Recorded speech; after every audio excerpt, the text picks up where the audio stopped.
I think one of the biggest problems in life is that most people are physically somewhere, but mentally just completely somewhere else.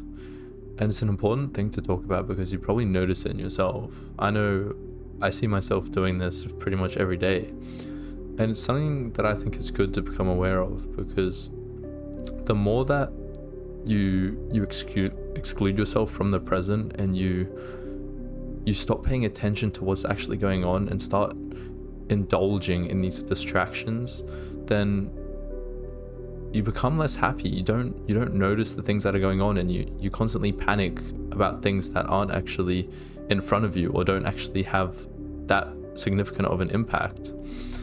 And obviously I'm sure you're aware that I feel like social media has the greatest danger on this, because everywhere you turn you're forced to consume something. We live in a consumerist society where we're always going to be consuming some sort of content, and it's hard to escape. It's not always possible to escape. You can delete TikTok, you can delete Instagram, but you're still going to be consuming at the end of the day. But I think the real issue is that it's become so normalized to just consume and distract while you should be paying attention to other things. Like, I always see this in university. These people would turn up to a lecture, but instead of actually watching the lecture or completing the classwork, they're just sitting there, whatever, playing games, scrolling on their phones, watching TikTok. And it's so emotionless because it's not even like they're listening to the audio. I can see that they just have the reel playing and then they're not even watching it. It's like such a half-assed attempt of even consuming the content. It feels like it's just there to numb their brain. And that's not to attack anyone that consumes this type of stuff. I mean, I do get how it can become that addicting, but it raises the question what the purpose of being present is for. Because if we're not, for example, if we continue the analogy of being in class, if we're there but we're not doing anything, we're not actively working towards anything, what is the purpose of being there? Because you might as well be at home just consuming the content.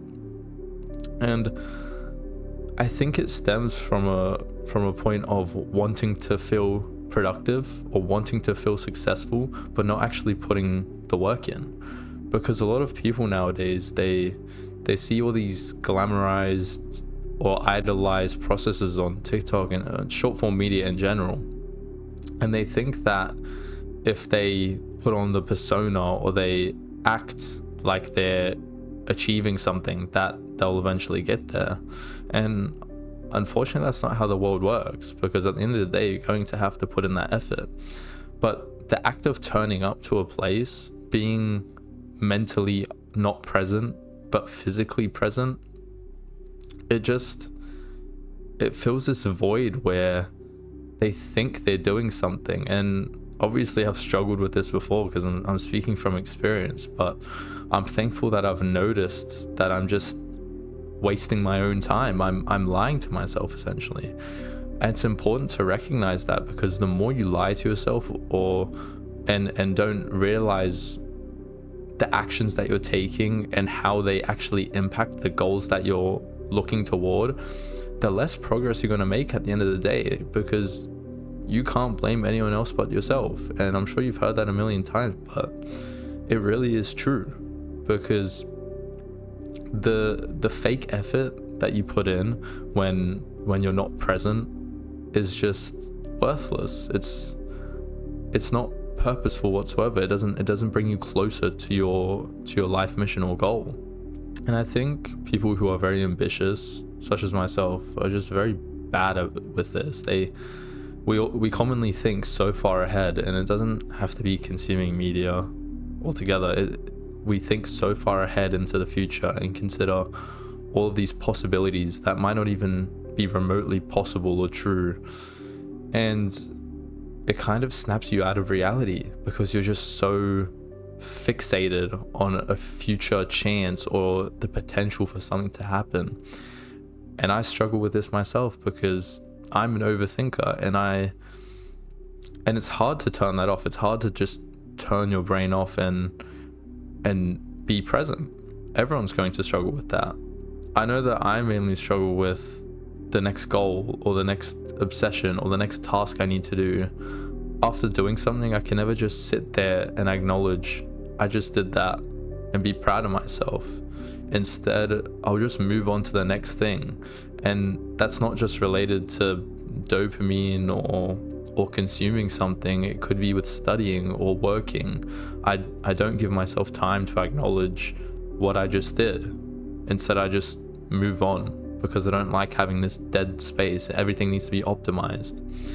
And it kind of takes you away from the present because you're just so fixated on achieving these different things.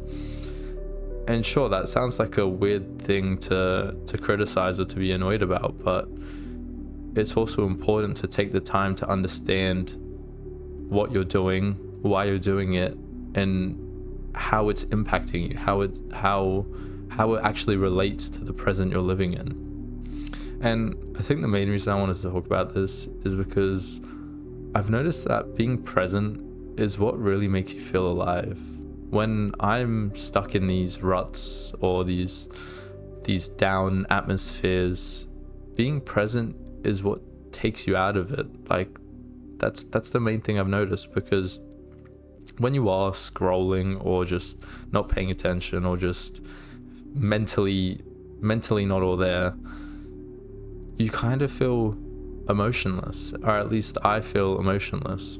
I don't know if you can relate to that, but when I actually engage with the content or engage with something, an activity, I feel like I'm doing something. It doesn't feel like I'm wasting my time or being unproductive.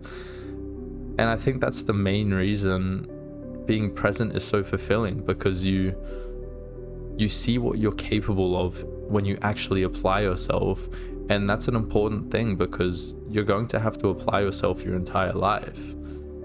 And if you don't learn how to, you won't make it anywhere. You'll be stuck being a consumer. And I think that's one of the main reasons I wanted to create this channel, because I was sick of consuming myself.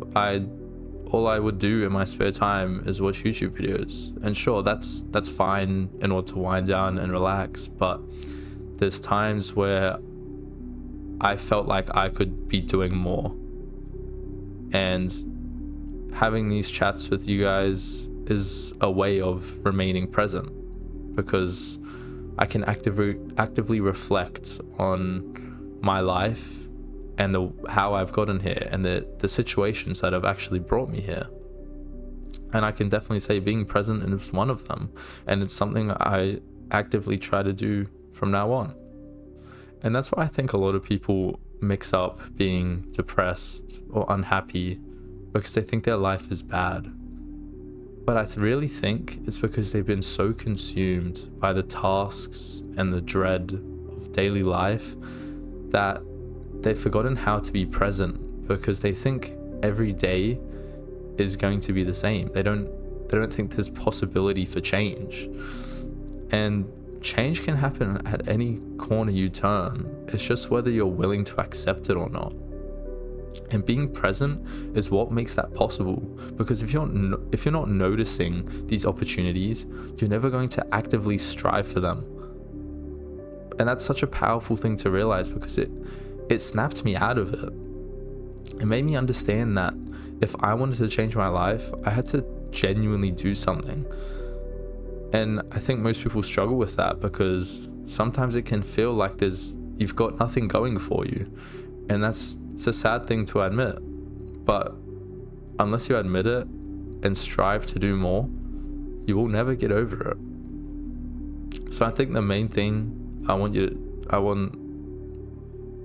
think the lesson of this video is to try to be present, whether that be putting your phone down more and actually interacting with the environment around you in every situation. I genuinely think you can improve your life or enjoy your life more. And that's not to say that your life isn't terrible. Everyone's going through terrible things, but it's the way you react to these atmospheres and how you can overcome them and learn from them. I'll see you in the next one.